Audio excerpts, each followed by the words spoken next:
Həsrətin çəkdiyim doğma yurduma qayıtmaq həvəsi yaşadır məni. Vurğunum olduğum, ilham aldığım baharın gəlməsi yaşadır məni. Neçə illərdir ki, çıxmıram dağa, yağı səbəb oldu düşdüm dağa.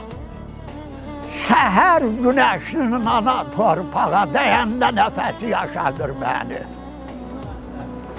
Zəhmət yerin tutub şirin yuxumun, işlər də getdikən tapır axımın. Əlimlə səpdiyim hər bir toxumun cücərib bitməsi yaşadır məni. Dinlədikcən onu gəlirəm cana, yol tapıb ürəyə, hopubdu qana.